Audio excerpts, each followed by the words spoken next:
Welcome, welcome, welcome on this fine Memorial Day.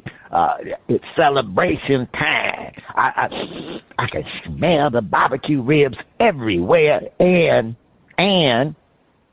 we salute our veterans and people who have served. But you are listening to Bras, Panties, and Sports. I'm Specface. I'm here with the one and only host of the show, the First Lady of Sports Talk, Cheryl Smith. And how's your Memorial Day down there in the great state of Florida? Oh, well, it's doing well. And like you said, the reason we have Memorial Day is to salute all the soldiers that died for us. You know, it is the start of the barbecue season. Yes, it is. But let's understand the real meaning of Memorial Day. Anyway, I'm doing fine. Oh, yeah. And no matter what side of the political divide you may be on, please take a moment to honor those who serve. Take a moment. And even, I got some friends who, they're just anti-military. And I go, okay, well, hey, that's cool and stuff, but honor those who did make that sacrifice. Because they did. Now, this week on Shout Out, we have music from Heidi Tann. Will she find her shining star or get the cold feel of the mute button? First Lady, we're ready. What you saying? Each week, we try to figure out what is going on in the sports world. Not the plays of the week, more like the players of the week. Are they trying to tell us something? So we ask, what you saying? Fly, little birdie, fly. Time keeps on slipping into the future. Time keeps on slipping into the future. So I want to fly like an eagle to the sea. Fly like an eagle, let the spirit carry me. I want to fly right into the future. The little birdies known as LeBron and the Lakers wish they could fly far, far away from being swept by the Denver Nuggets. Is the Joker about to get the first of many championship rings? Has Father Time caught up with LeBron? AD stayed healthy for the entire series. Was that because the series was short? LeBron is thinking about retirement. Should he hang up the sneakers? Are the Warriors, Lakers, and Suns facing the end of their runs as the top dogs of the West? Marvelous Marvin Hagler, rest in peace, Bernard Hopkins, Roy Jones Jr., and the Steve Miller Band are asking, what you saying? Well, Spitface, I mean, what can you say about the Lakers? I really think the Lakers really fought a great battle. I mean, let's look at where the Lakers were. Pretty much, in the beginning of the season, this team was so far in last place, it was ridiculous. But when they came down to the trade deadline, their GM, Palinkic, was able to make some great trades to get them to the point that they were able to go to the play-in tournament, and they came out the play-in tournament, and look what they did. They went to the Western Conference Finals. Now, who would have thought that? I had never really even envisioned the Lakers being able to do that. But they did battle, gave the Nuggets a great battle, even though they lost 4 and they were swept. But let's just face it, the Denver Nuggets were just a better team. And they were destined to go to the finals. I mean, they had the best record throughout the season.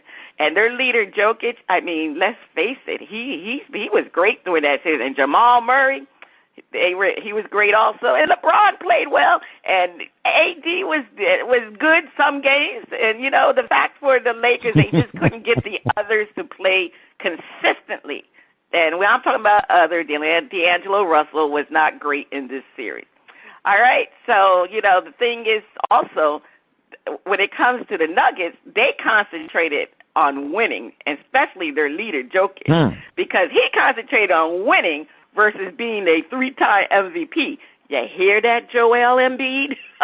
Come on. Yes, he concentrated on being a winner and getting his team to the finals. Now, the Joker, could this be his first championship ring? Well, yes, I think it's going to be interesting. I think he'll have a better chance against the Heat versus against the Celtics. I mean, let's face it, Bam is a great defender. However, he had issue guarding big offensive centers like Embiid and the Joker. So it's going to be tough if the Heat get in there. I think the Nuggets would definitely win against the Heat. Now, with the Celtics, that's a different story because, Robert Williams, he's a great physical center. Even though he's tall, lengthy, and slender, he still can stand up to Jokic, and I think he can make things difficult for Jokic. And the funny thing about it, the Nuggets, when Jokic is out of the game, they play small ball, and so does the Celtics. They like to play small ball also. So, I think this will be Jokic's best chance to win a championship. I really think it's his best chance. I mean, it's difficult to get to this level, and the West always gets better, so the Nuggets may not be able to get back there. So I really think this is his chance to get his first ring. Now, does that mean he's going to have many rings? I am definitely not going to sit here today and say that he's going to have many, many rings because we're speaking about the West. And like you said, the West can always be better. And speaking of the teams from the West, the Warriors, Lakers, and Suns, they're facing the end of their runs as the top dog. Are they? I don't think so, Spitface. I really don't think that these three teams are facing the end of their runs. I really feel they still have their core players intact. All they need to do is retool the other players around their core players. That's what they need to do. And I'll be honest with you, to me, out of the three teams, the Warriors, Lakers, and Suns, the team that can add better players will stay on top. Because you got the Warriors, they got Clay, Steph, and Draymond. And, I mean, obviously Draymond, they decide whether or not what they're going to do with Draymond. I think he is a free agent. But, I believe they will bring all three of them back. The Lakers, you got AD and you got LeBron, and they have some serious free agencies to look at. Rui Hachimura, I can never say his name. It's a Hachimura.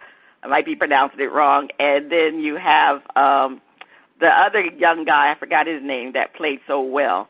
But anyway, the Suns, the Suns, they got KD and Devin Booker. I mean, really? They got a great two-person tandem there.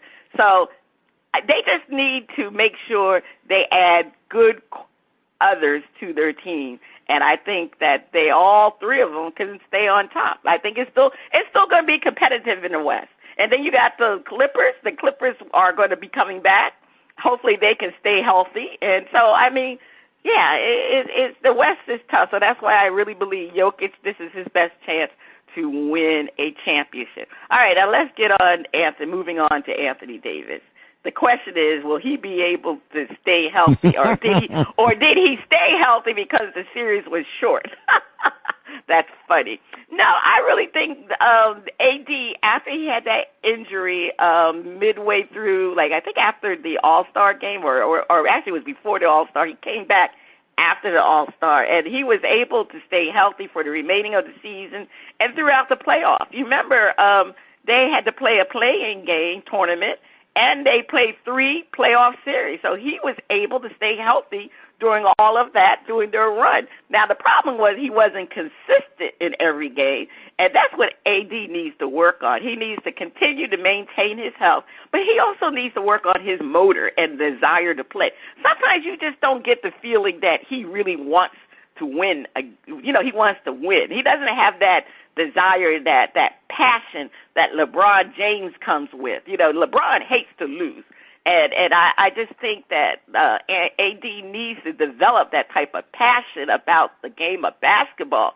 Sometimes he just comes and he's not there. And, he's too talented of a big man. I mean, this man is he plays well offensively and defensively. He's a two-way player. But you don't always get that with AD, and that's what he needs to work on. I mean, first, more importantly, his health. But he's shown that he was able to maintain his health, but he still needs to work on his health and his passion. All right, finally, LeBron James. Has Father Time caught up with LeBron? yes, he's a step slower, but it may be because of that foot injury. It's not normal that LeBron is injured all the time. But lately, since he's been with the Lakers, he's caught a lot of injuries. But I don't think. Of course, he's not going to be the same player he was when he was in his prime. But he's still a great player. And LeBron said he's still better than 90 to 95% of the players in this league. So that tells you that he can still play, even though Father Time is catching up with him. I mean, it's no player is going to be able to elude Father Time. Father Time is going to hit you. I mean, we know it happened to oh my gosh, it happened to our great football player. I have some memory lapses. Tom Brady. Father Time caught up with Tom Brady, so he unretired, and still needed to go back and retire because Father Time said, "Oh no, you can't come back. You got to get back and live the rest of your life." It's going to come to that point with LeBron James, and that's why, to me, I thought it was a complete joke when people thought LeBron was retiring. I mean, really? Did you really think LeBron was retiring that way? Come on, media. You guys really fell into LeBron James' lap, because he wanted to change the situation or change the, he wanted to change the scenario of what happened. LeBron was swept in 4 games. So he said he's going to say that he's retired because, LeBron is probably the most calculating athlete of all time. He loves to create his own scenarios. He loves to create his own story, his own. He just puts things out there for the media to jump at it. And guess what? They did jump at the fact that he was going to retire. He was in the post game, and he never said anything about that he was retiring. He waited until he went through the tunnel or wherever he was going. Dave McMillan saw him, and he's the ESPN reporter, and he started asking LeBron questions. That's when LeBron started spewing those lies that he was going to retire. Trust me, when LeBron James retires, it will be an extravagant affair with movie camera, and every team in the league will honor him. So that's the way he's going to go out, and that's how he's going to go out. He's retiring. Give me a break. I just, Spitface, that just made me laugh about LeBron James. He is so calculating. But anyway, Spitface, what's your feeling about all of these different scenarios that took place? Well, when you get swept by another team, that does leave a bad taste in your mouth. And as you know, the old saying, revenge is a dish best served cold.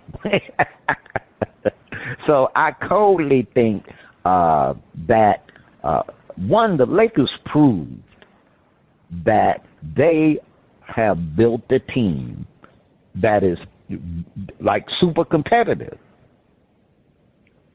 And they're in a position where they can make some adjustments, and they might just, actually be the number 1 team in the West next year. Now, looking at Father Time and LeBron, it's one of those things where it's either all of a sudden you look up and it's like, man, it's gone. but it's all of a sudden, it's like, oh, man, you ready? You go into the season, and it's like, wait, what happened? And that's how it catches up with a lot of athletes. It's like that switch just goes shrunk, and that's it. Now, LeBron is in the position where his bad day is usually a great day for other players. Now, that's when you good. Your bad day is another player's. Man, that's a great day for me, but that's a bad or a poor day for LeBron. So he still plays at that level. My question with LeBron is, it's really not so much LeBron. It's the players around him. And, LeBron is capable of making other players better by his presence, but those players have to be hungry. They have to want it too. And that he cannot put into them. So AD, as you said, he can kind of fade away from game to game. The one thing LeBron can't do is put that will, that desire to win in somebody. They have to generate that themselves. And in a league where everyone has talent, the difference is are you the guy that's diving on the floor to get that rebound because you want it that much? Are you the guy that'll take that extra bump? Are you the guy that will do what it takes in the off season to really up your game?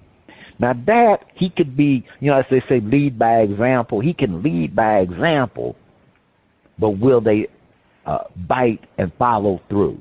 So that's what my question is with the Lakers. Now, also, they got a taste of, wow, we can really do something. Will they get complacent?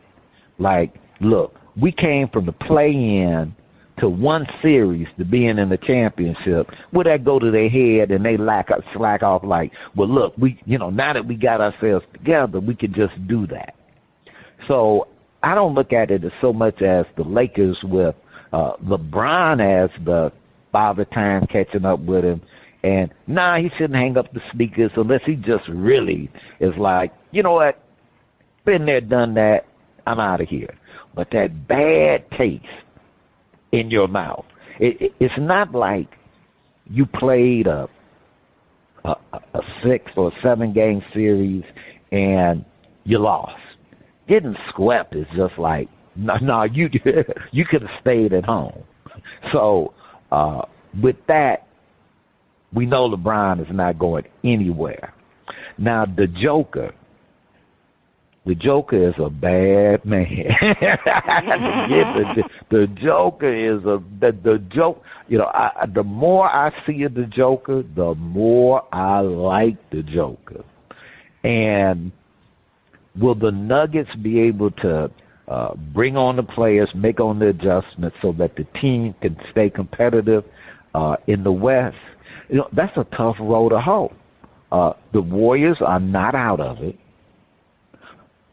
Obviously, the Lakers got all the way to the conference finals. They're not out of it. And the Suns have an opportunity to actually have a complete season with the Slim Reaper himself. They're going to be competitive. So the West is going to be wild and woolly, as it usually is. So nobody's going anywhere yet. Even the Warriors, they had to really kind of rise up, and they had a lot of issues this season.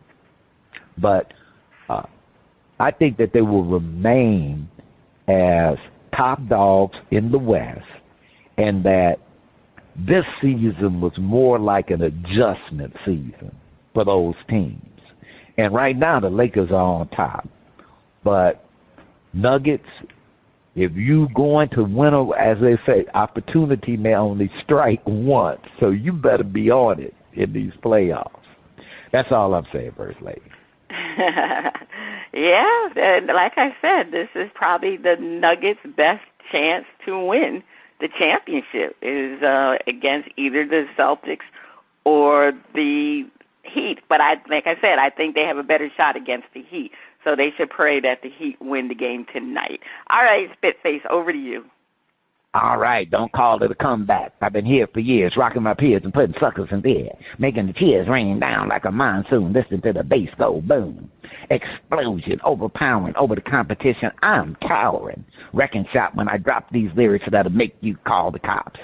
Don't you dare stare. You better move. Don't ever compare me to the rest that all get sliced and diced. Competition paying the price. I'm gonna knock you out, huh? Mama said knock you out, huh?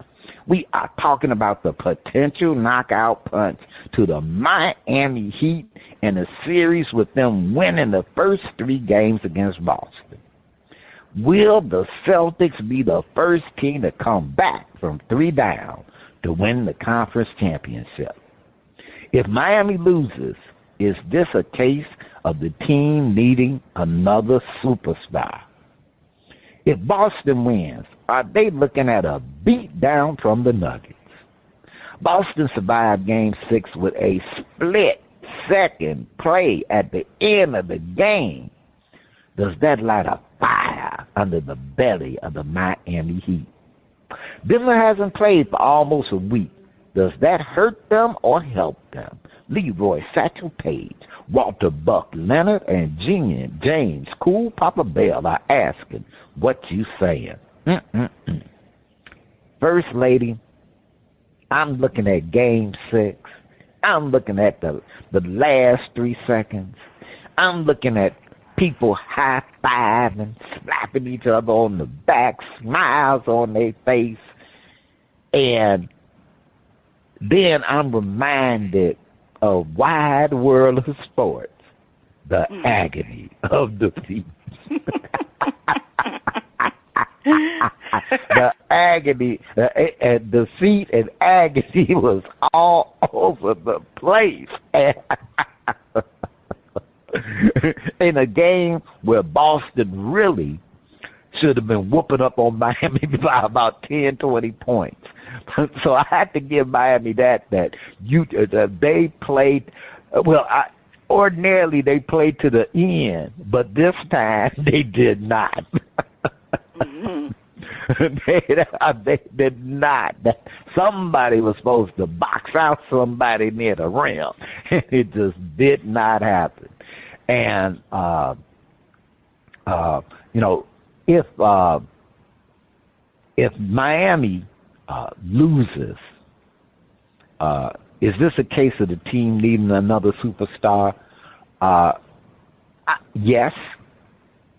Miami wins and goes and plays the Nuggets. I don't get that they'll beat the Nuggets. And now Miami has done a great job of bringing in really some really good solid players, but they need another superstar. They need a legit another superstar. And Miami, I'm gonna tell you now, do not get the bearded one. That is not the superstar you need. Leave the bearded one alone, and no, we don't want him back in Houston. So, but don't do that. But they need another superstar. They need somebody that can really complement the Butler. Now, if Boston wins, are they looking at a beatdown from the Nuggets? Actually, I think they would be more competitive and have a better shot. And I don't think the Nuggets would in any way sweep Boston. And if it's Boston and Denver, it's going to Game 7. It's going to be a Game 7. Now, Boston won Game 6 with that split-second play at the end. If that doesn't, the way that loss went down at home, it does one or two things. It either demoralizes the Heat or they get angry, knowing that they let them off the hook. So we shall see. And as far as I'm always curious about teams that sweep and have that long layoff, whether or not that really impacts. Because one way I look at it is that these series are long. These series take a lot out of the players, and they're series. It's not like one and done in football. You know, you got one game is done, you go to the next game. No, they got to play 4, 5, 6, maybe 7 games. And if you get an opportunity where people can rest and heal up, I don't think that there's really like rust.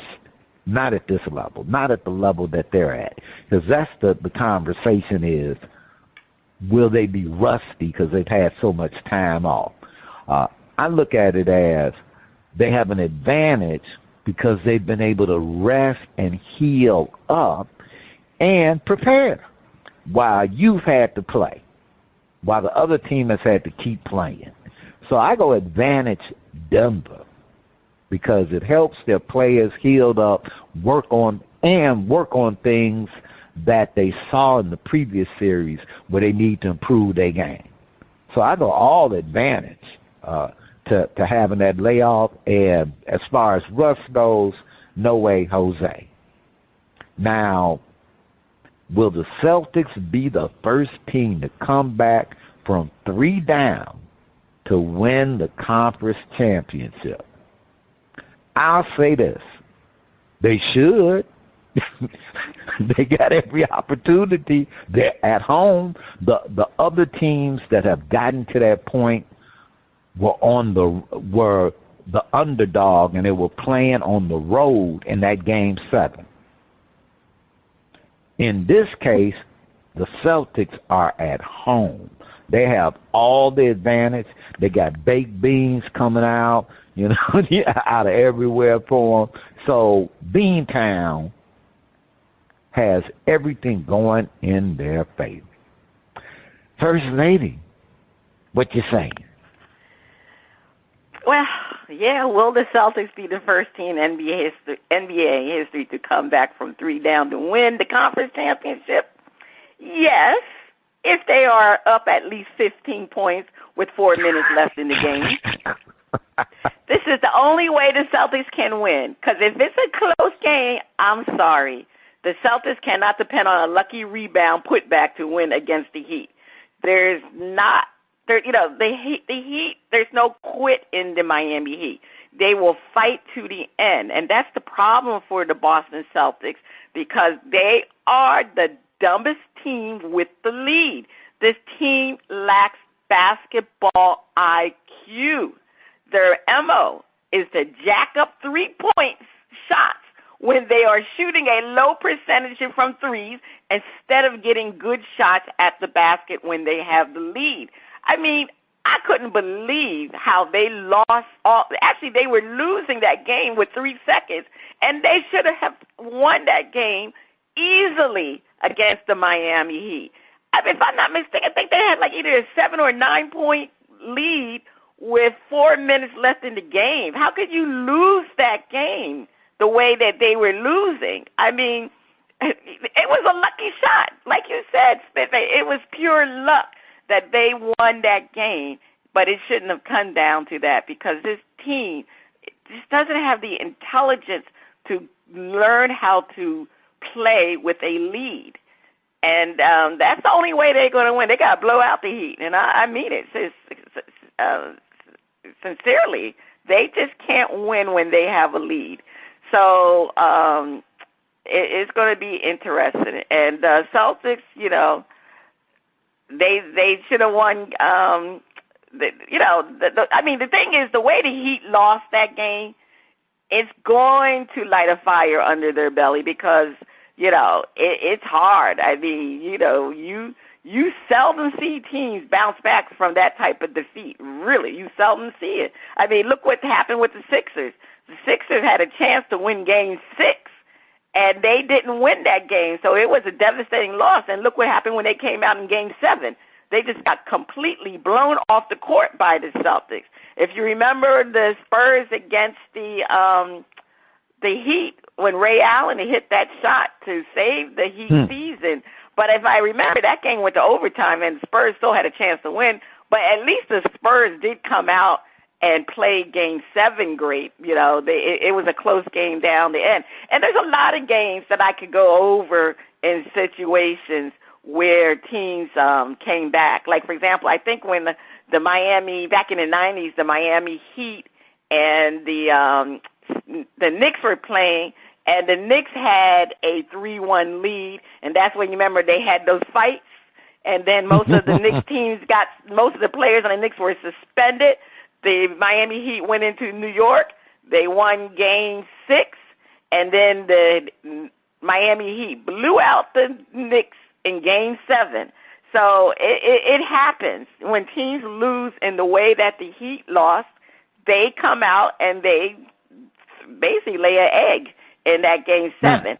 But I don't think the Heat will do that. So I think the Heat have a little bit more resolve, and so I think it's going to be a close game. But the Celtics need it to be a blowout. Now, for Miami, if they lose this game, their off season, like I say, will be quite interesting. I think I said on the last show or 2 shows ago, I believe,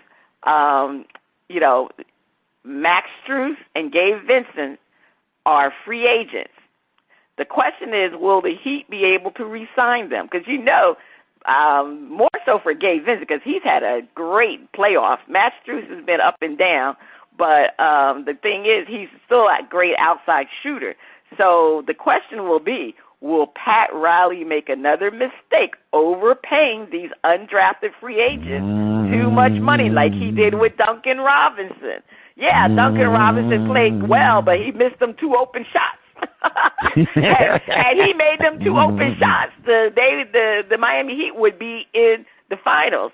But, the Heat need another superstar. So the question is, will they sign these type of players? I don't know.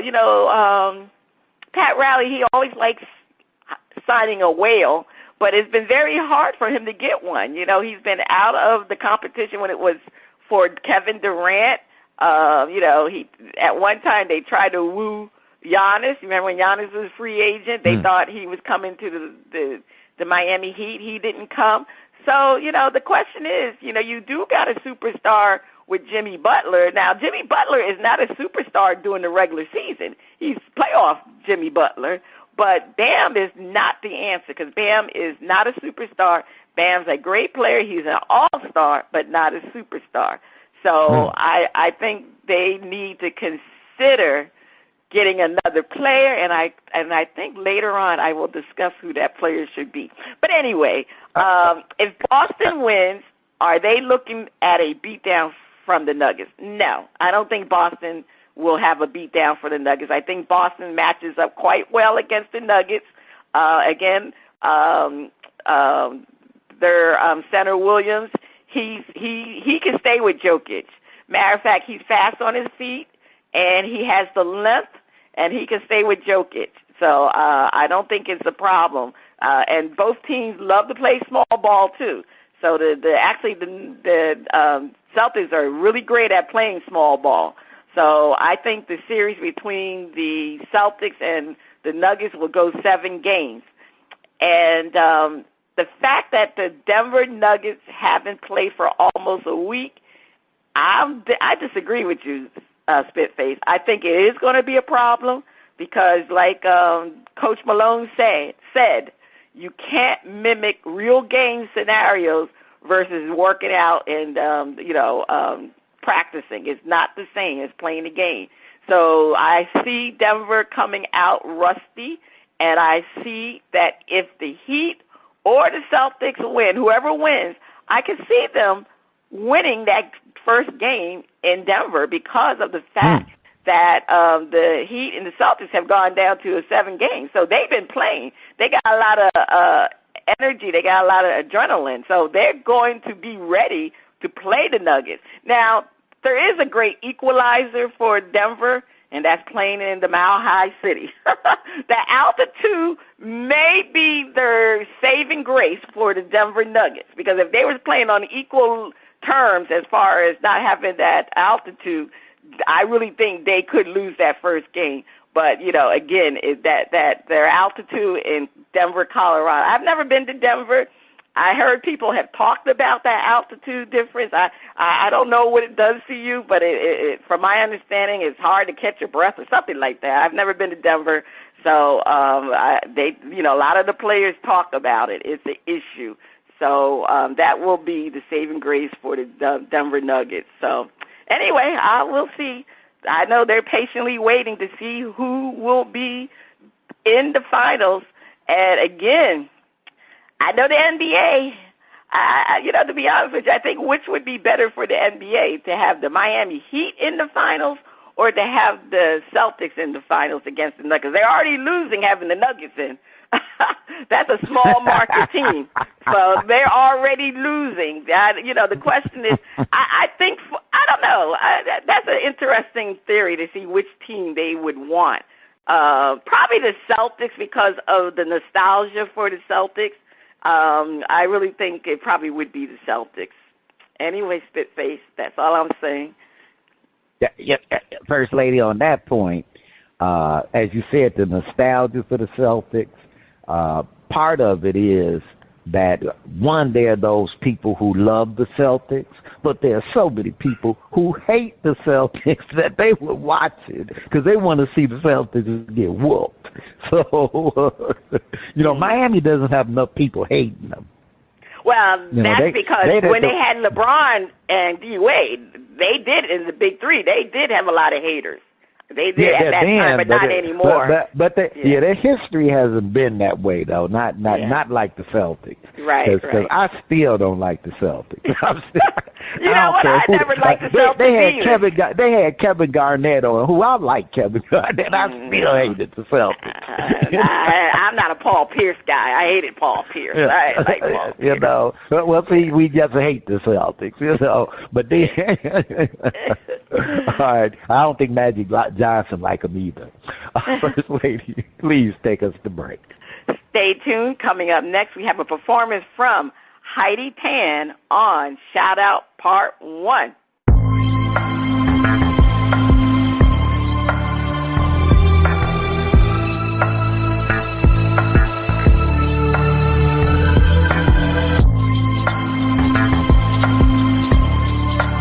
The music flows in from around the globe to get a shout out from the panel. First Lady, I can't wait to hear the music from Heidi Tann.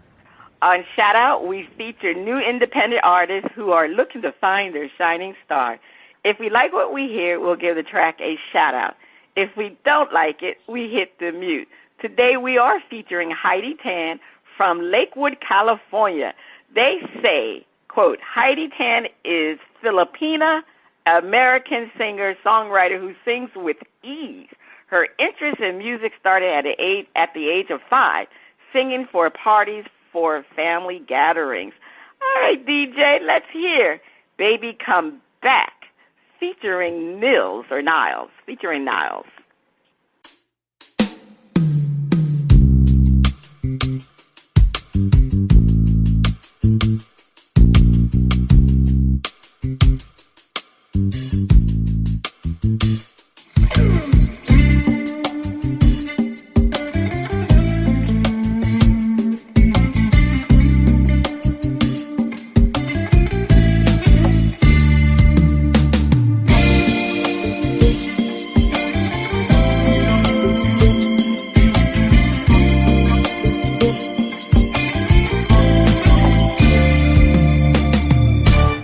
Spending all my nights, all my money going out of the town, doing anything just to get you off my mind. When the morning comes, I'm right back where I started again. Try and forget you, it's just a waste of time. Baby, come back. Any kind of fool could see there was something in everything about you. Baby, come back. You can blame it all on me, 'cause I was wrong and I just can't live without you. No, no.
Give me a chance to make you see.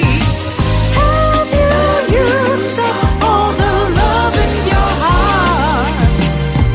Nothing left for me. Nothing left for me. Nothing left for me. Baby, come back.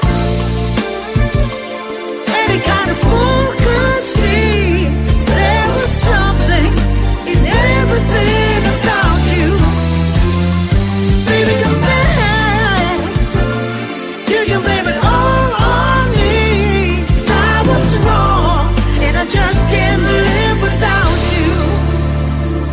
I was wrong, and I just can't live.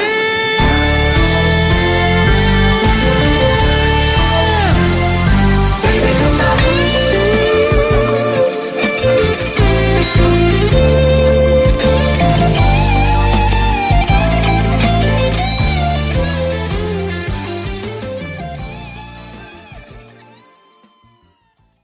Right. That was Heidi Tann with Baby Come Back. All right. You know what, Spitface? I enjoyed that. Baby Come Back. You know, that's an old song. I forgot the original song. You know, so many people have done that song before. I'm trying to read. I know they said the original group that sang the song was named Player, but I mean, a lot of people had covered that song.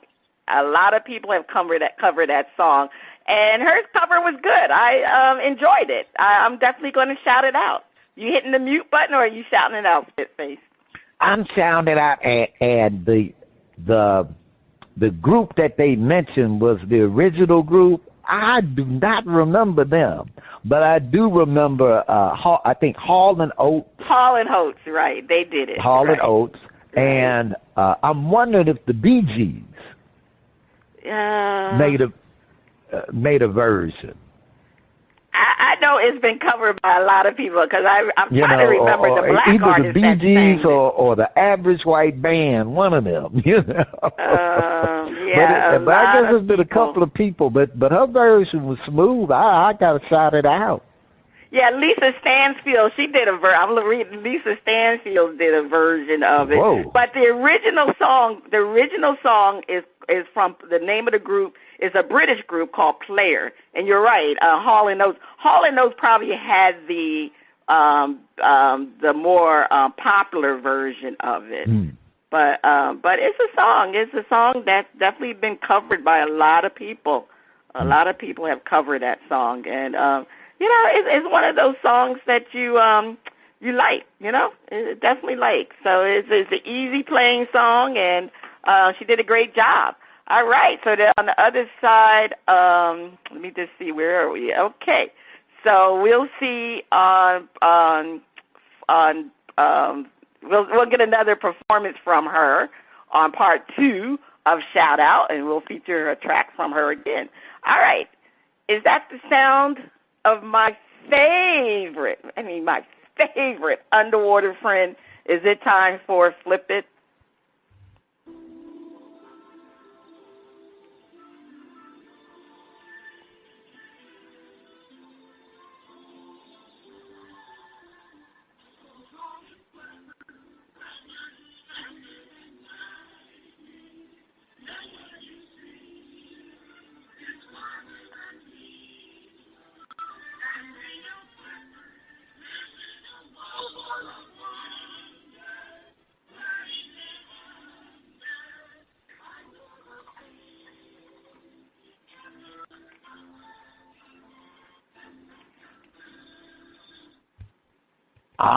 All right. It is time for Flip It, where our hosts defend a point and then flip the script and defend the opposing view.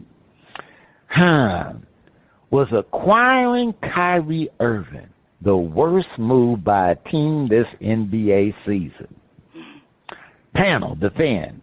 Dallas needed the help, and Kyrie is a superstar. He just needs a complete season with the team. First lady, Kyrie is an interesting man. He has interesting views. He has an interesting way about approaching life, but the man can play basketball.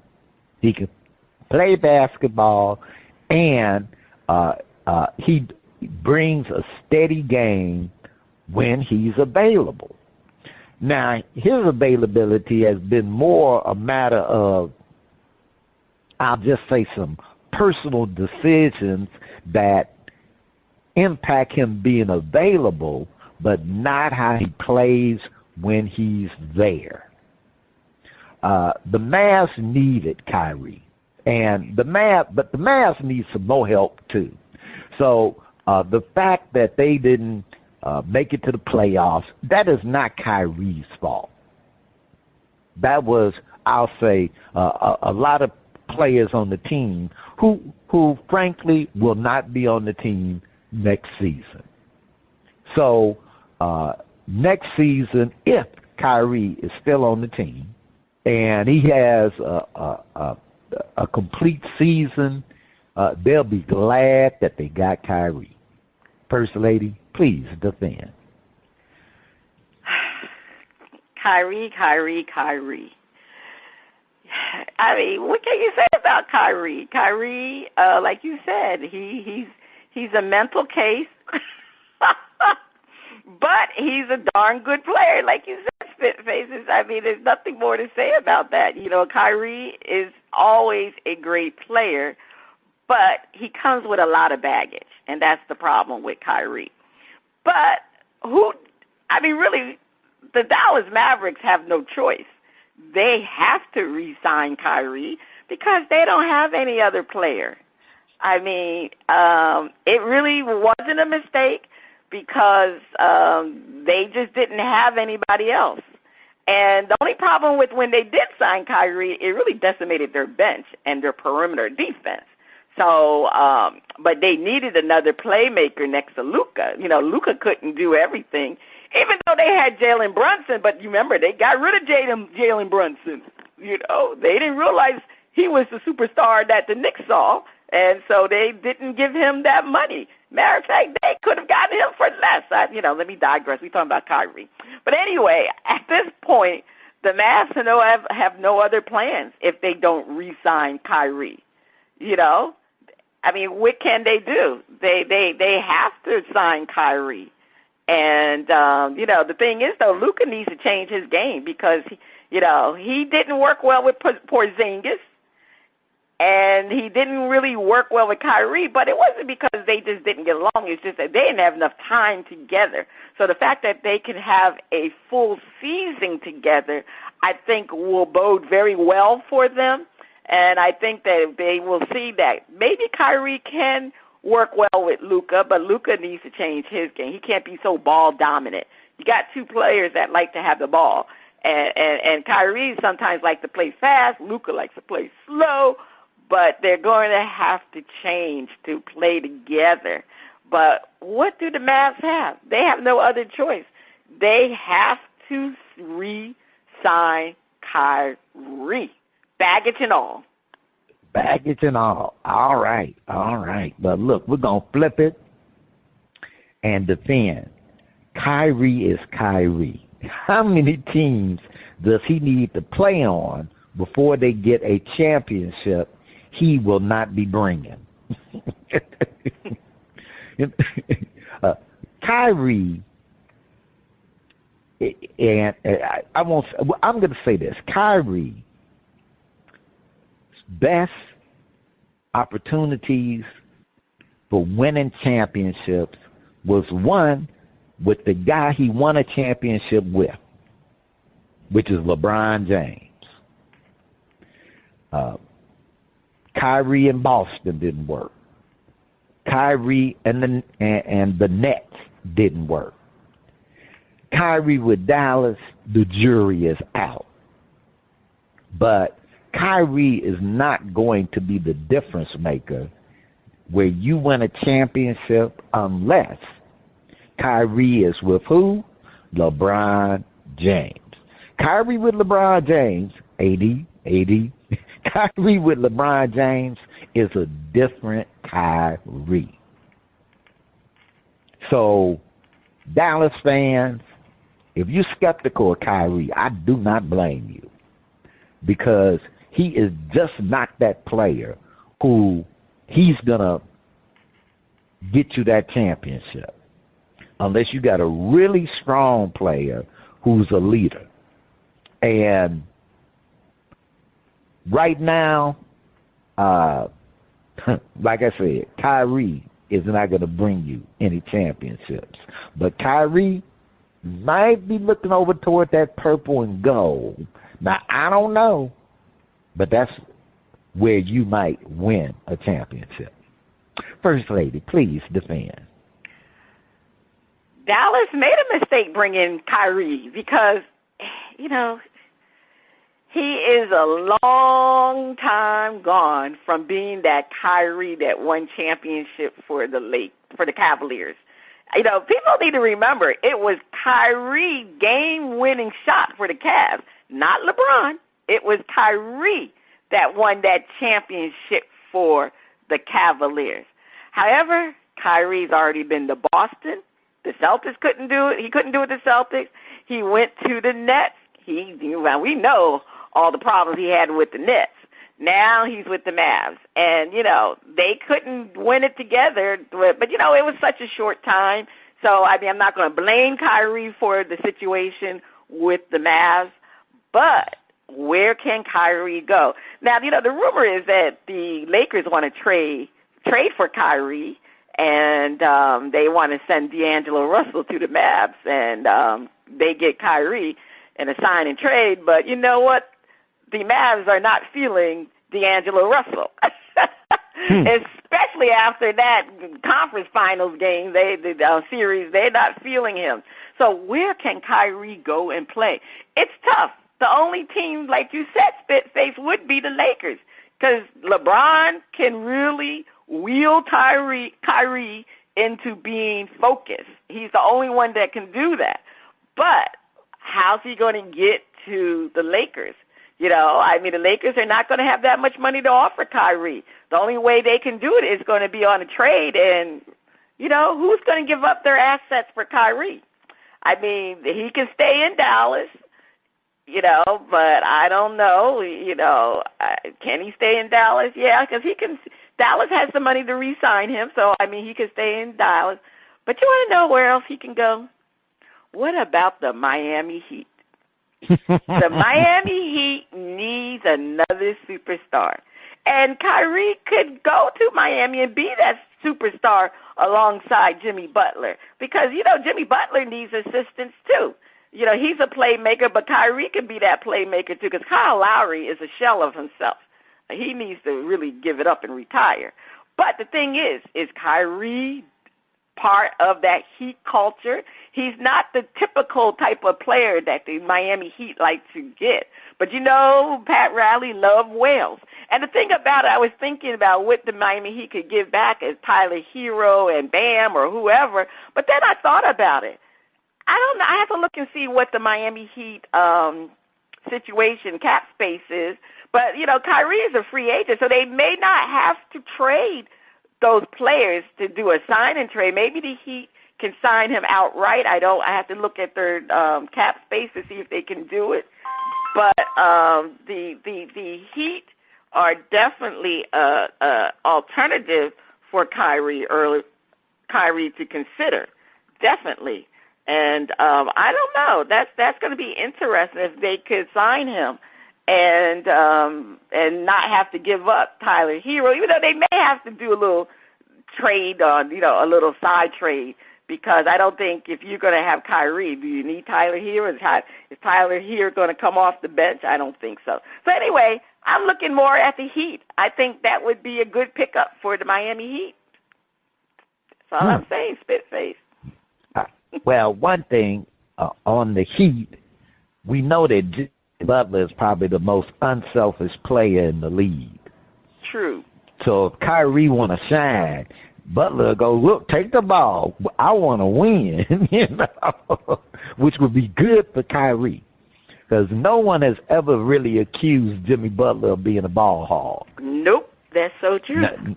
Yep, and he'll go, look, I'll go play some defense and slap a few people around, get That's you right. a rebound. He's too much unselfish. That's the problem. He is too unselfish. Yep. So, you got the ultimate team player, and you got Kyrie, who I won't say he's not a team player, but he does have those ball hog tendencies. First Lady, please take us to break. Stay tuned. Up next, our favorite underwater friend on Flip It Part 2.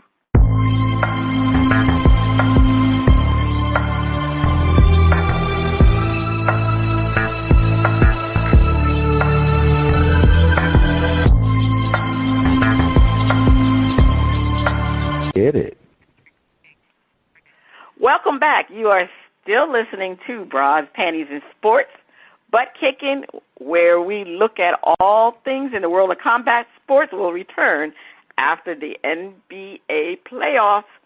Sorry. It's time for our favorite underwater friend.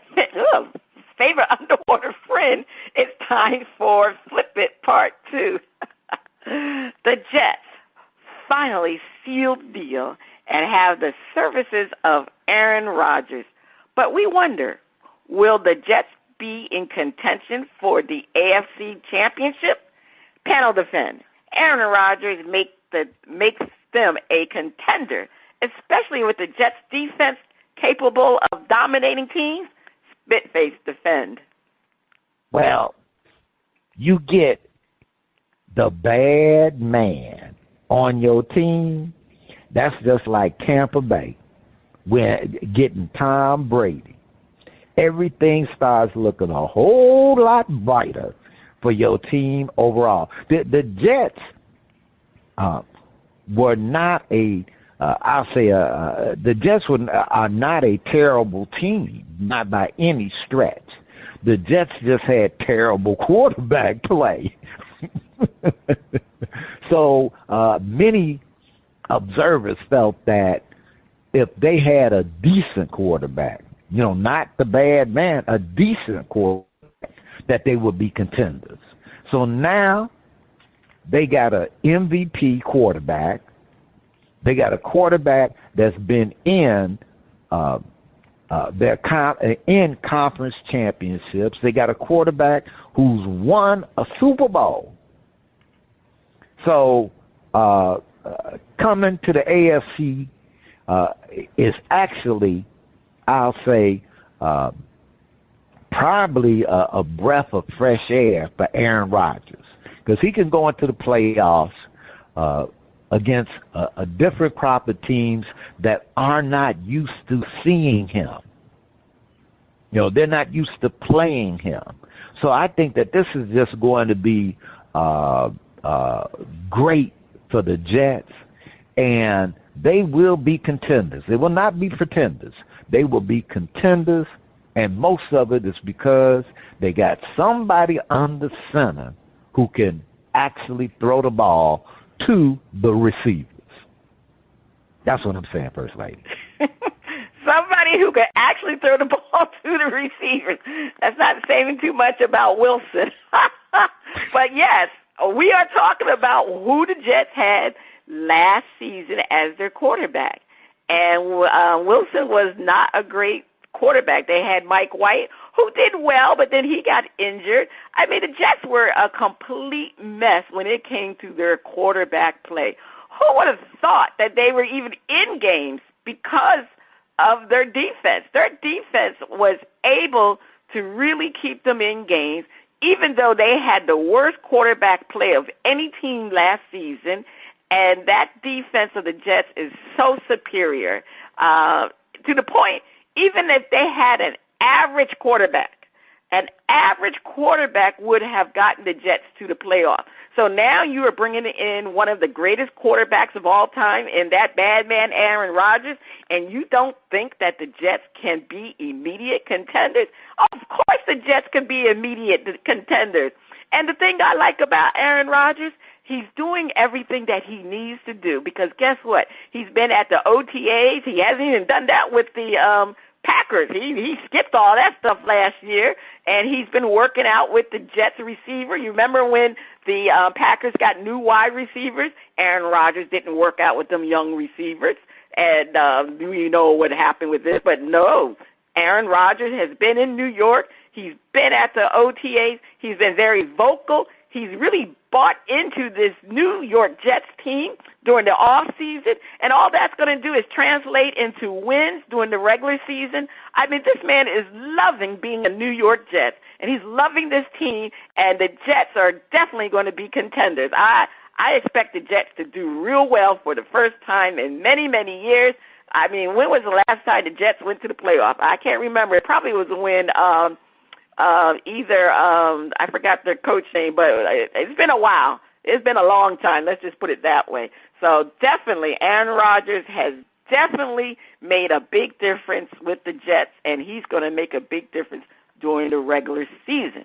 However, this is Flip It, Panel Defend.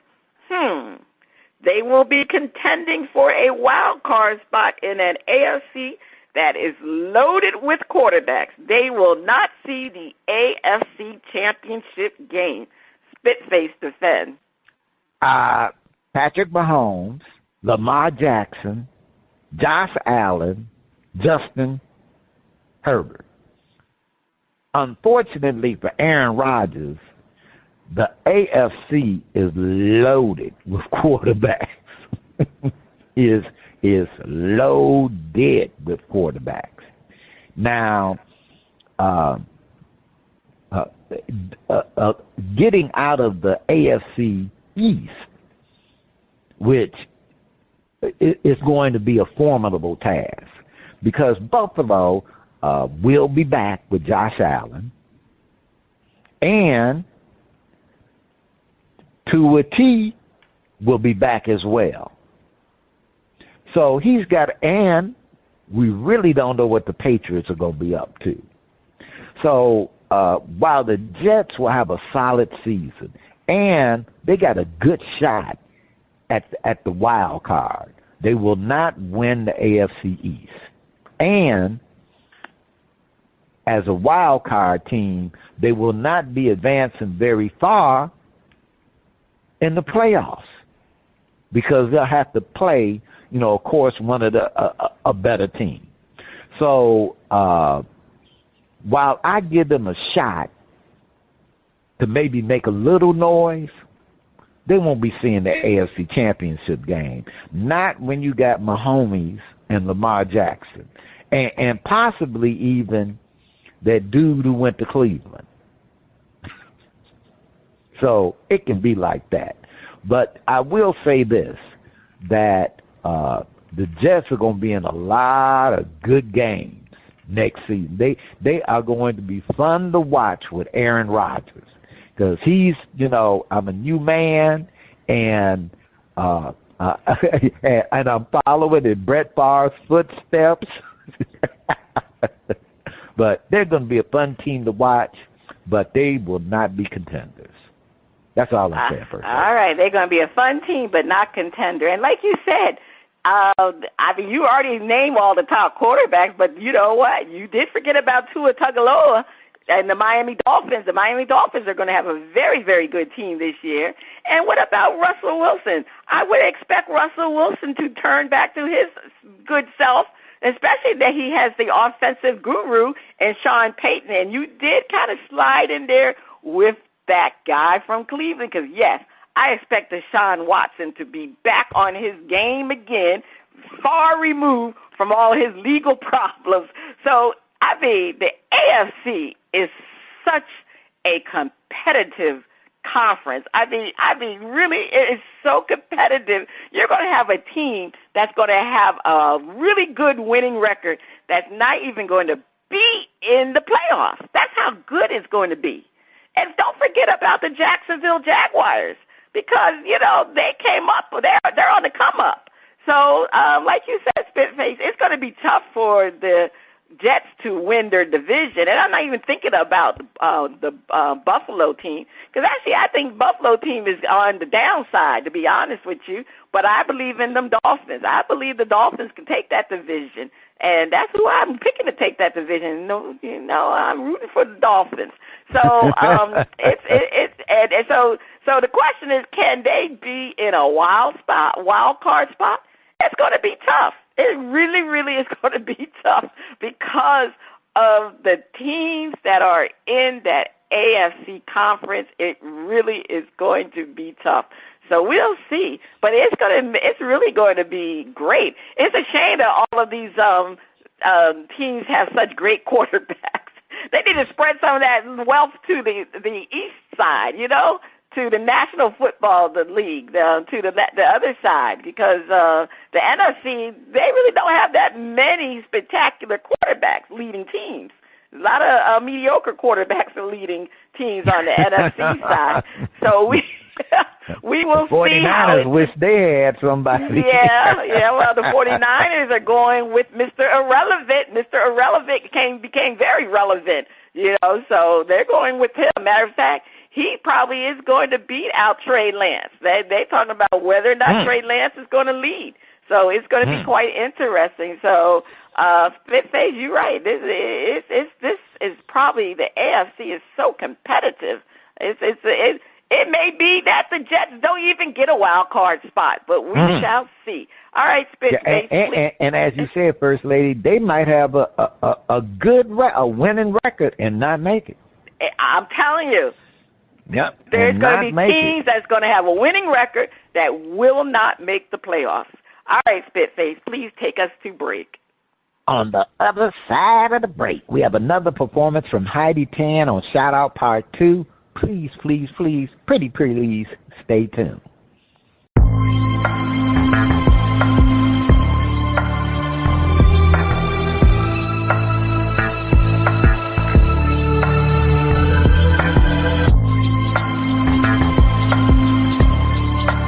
Welcome back. The music flows from around the globe to get a shout-out from the crew. Spitface, over to you. All right. We have another performance from Heidi Tann. DJ, let's hear I Want to Feel Your Body. Hoo-hoo.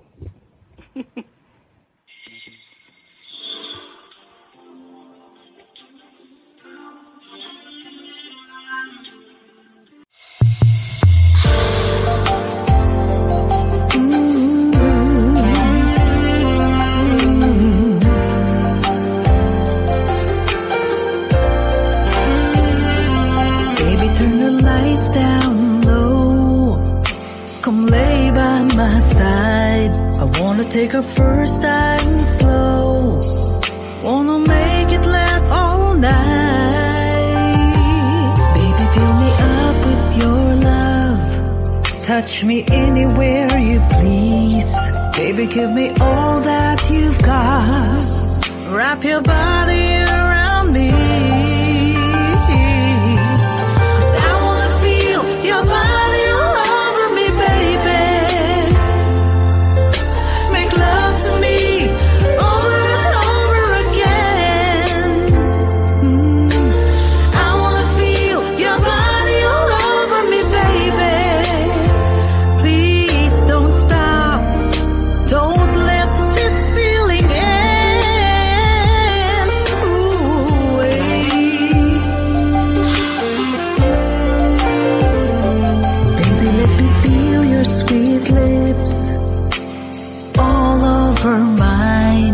Every time we're lost in a kiss, sends me off to paradise. I wanna feel your body all over me, baby. Make love to me over and over again. I wanna feel your body all over me, baby. Oh, 'cause all I want is to be loved by you.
First Lady, I'm listening to that track, and one, I'm like, the track was a little too short.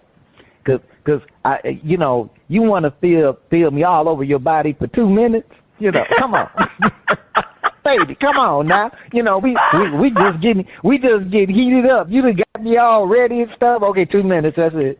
You know, I'm like, whoa, baby. I'm still working on the toes. You know,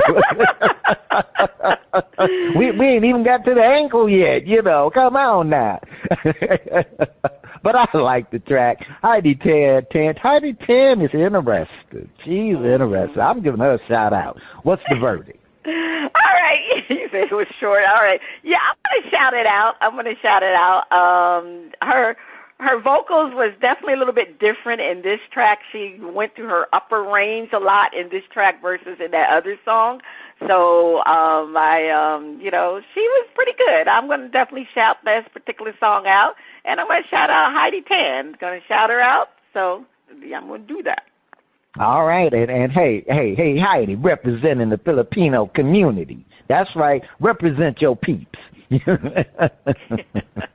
All right, now that is the end of shout out. If you liked what you heard from Heidi Tann, check her out at Heidi Tann Music, and that's HEIDI Tann TANN music.com and the Old Grumpy Radio Network. If you would like to be heard or have any comments, please send your emails and tracks to talent@oldgrumpyradio.com. First Lady, over to you. Well, it's time for the NBA hardball picks.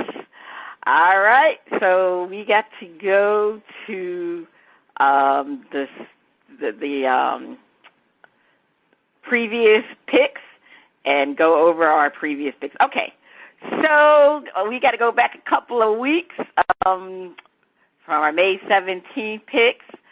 Spitface, you had 1.25 million points. I had 1.5 million points. Dizzy Mac had 0 points. Now, of course, that will change because we still don't know who's going to win the finals in the Eastern Conference, Heat versus Celtics. That was on that 517 pick, but we couldn't answer that, but we were able to do all the other ones. All right, so we also had from Game 3 picks, Spitface, you had 100,000. I had 200,000. And Dizzy Mac had 0 points again. All right. Yeah, you know, you got to work to get 0 points. Basically, because you ain't over, you ain't under to get 0. You got to really work it. Well, Dizzy Mac wish he had 0 points again when we go to Game 4 picks, because Dizzy Mac had a horrible Game 4 picks. He was minus 12 million points. Spitface, you had 0 points. You had 0 points. I had 2 million points. So that's where we are right now. Let's look at our totals right now. I'm leading with 3.45 million. And you're coming in second with 1.85 million. And Dizzy Mac is in that hole for a negative 12.5 million. So that's where we are now. And we're going into Game 7 picks. And the producers have given us a lot of props for this pick. So let's get to Game 7. All right, win Game 7. The Celtics versus the Heat. 1 million for the right answer, 1 million for the wrong answer. I was surprised it was only 1 million, considering the other props were $1 million. But anyway, all right. So I'll start it off. I'm going with the Celtics. Dizzy Mac is going with the Heat. Spitface, who you going with? I'm going to roll. I've been rolling with the Heat. I'm going to keep rolling with them. All right. Keep rolling. All right, let's go to the props. These are 1 million apiece, or negative 1 million. Jimmy Butler, over, under, or push, 30 points. Dizzy Mac has over. What do you have, Spitface? Push. Push? I'm going with the push. I'm going with the over. I'm going with the over for Jimmy. Playoff Butler. Hemi Butler. All right. Jason Tatum, over, under, push, 30 points. Spitface, who do you have? What do you have? I'm going with under. You're going with under. All right, I'm definitely going with over. I don't think he's going to have 50-something points, but he's going to darn sure have at least over 30 points. Dizzy Mac is also going with the under, very surprisingly. You two don't believe in Jason Tatum. All right. Al Horford, over, under, push, 10 rebounds. You know what? I was supposed to look this up. I didn't look it up. But anyway, I just think Al is going to have over 10 rebounds. Dizzy Mac has under. Spitface, what do you have? I'm going with the over. All right.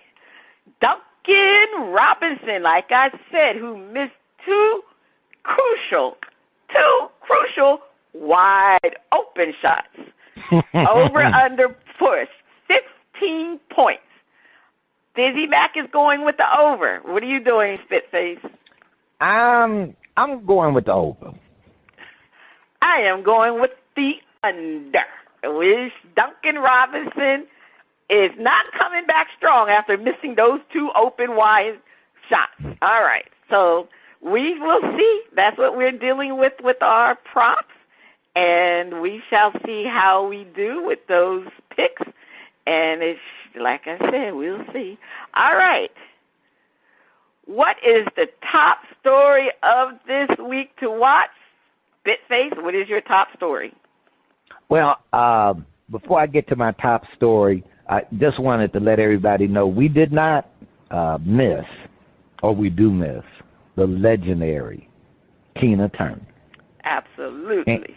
And I will, just First Lady, it brought tears to my eyes. It truly did. Mm-hmm. And, I know a lot of women are inspired, by her story and her life. Well, there are a lot of men who are inspired too.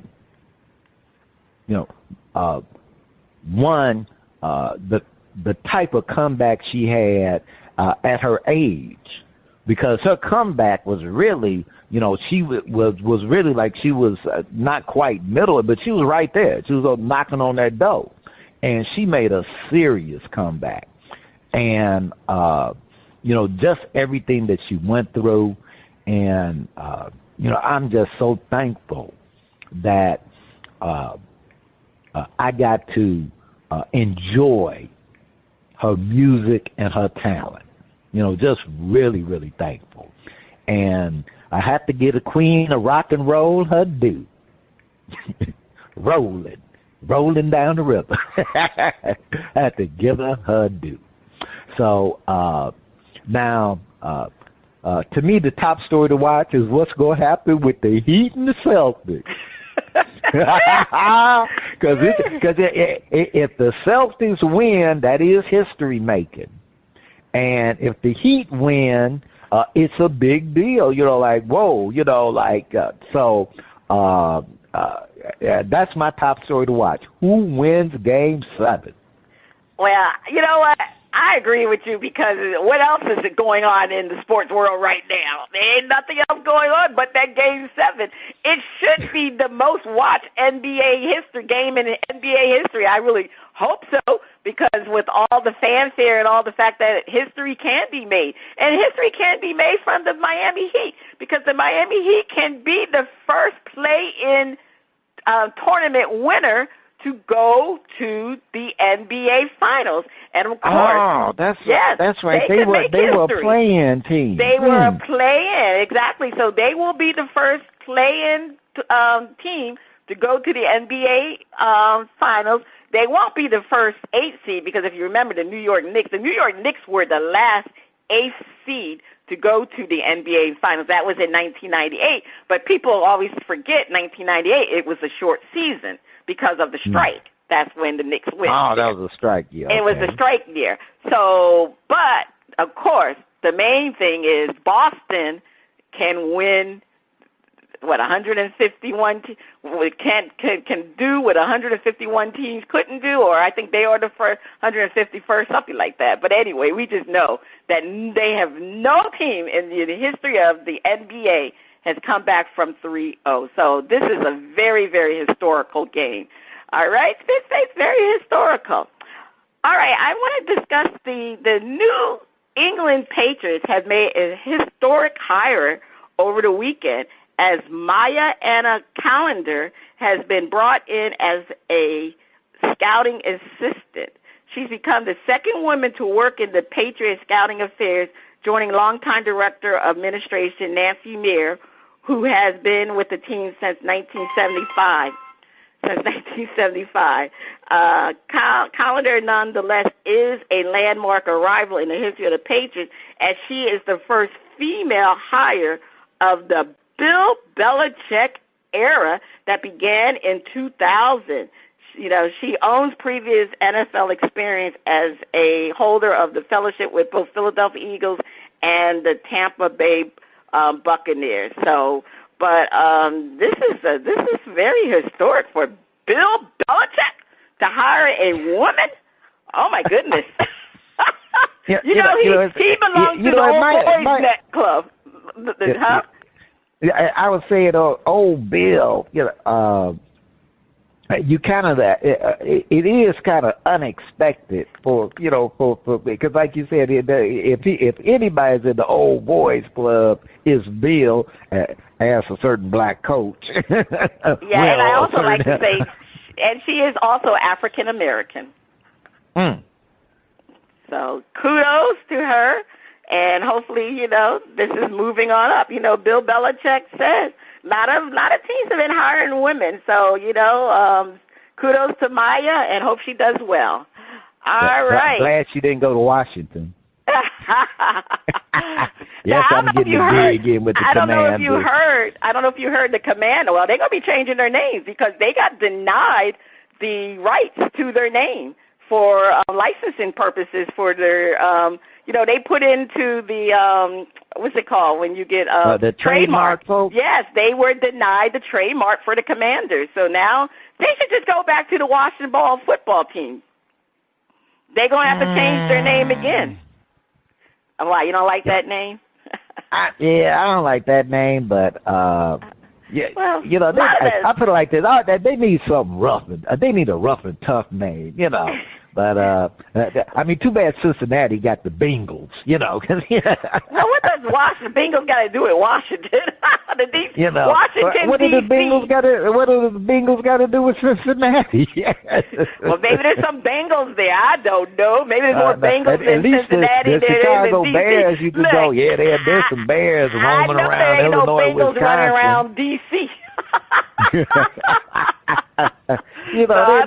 They need a rough name. They need a little patsy name. I don't know. Yeah, I kind of like I think they like the Washington team. But anyway, I can't remember what were all the other teams. Now I would go with it, but they need to be a little more creative and stuff. I'm sure there's some names out there. Well, I guess they're going to have to go back to the drawing board regarding the Washington Brawlers, something like that, The Washington Ballers, okay. I don't know, but anyway. To be honest with you, they can't say, because didn't the Cleveland Indians change their name, right? Yeah, didn't they change their name? Yep, they changed their name. Well, how come Kansas City didn't change their name from the Chiefs? We know they still talking about Indians. Well, yeah, but Chiefs is not derogatory. No, Chiefs are not derogatory. Yeah. So, but see, and they didn't have a derogatory symbol for the Chiefs. Oh, okay. These are some of the names. So they had. I'm just going to go over a few. I know we get the Red Hogs and the Red Hogs. The Armada what's that, Armada? Oh, Armada? I'm sorry, Armada. Excuse me, I said Armada. Armada, the brigades, yeah. Presidents, now they know darn well that won't work. The admirals, if commander didn't work, you know the admirals are not going to work. The sentinels, the sentinels, the brigade. I like the brigade. What do you like about the brigade? I like brigade, Washington Brigade. The brigade is at least close to being a brawler. Yeah, brigade, I like that. They had the Red Hawks. I don't think you can have the Red Hawks because there's already a franchise named Red Hawks, the Miami University, Ohio, and the Defenders. I like the Defenders. You like the Defenders? That'd be good, but I bet you somebody got that name. Let's see. It's like the default. I think it's they said generated in Madden. I think Defenders is already on the Madden side, like what is it? The like PlayStation that they said Defenders is already something like that. But anyway, I like Brigade. But anyway, whatever they choose, we'll see what they choose. All right, join us as we honor our veteran women and veteran women with disabilities. To learn more, please visit honorourveteranwomen.com. honorourveteranwomen.com. Check out our current and previous episodes at broadspantiesandsports.com and our Facebook page, BP and Sports. This is Cheryl Smith, the First Lady of Sports Talk, and Spitface. You have been listening to Bras, Panties, and Sports. See you next week.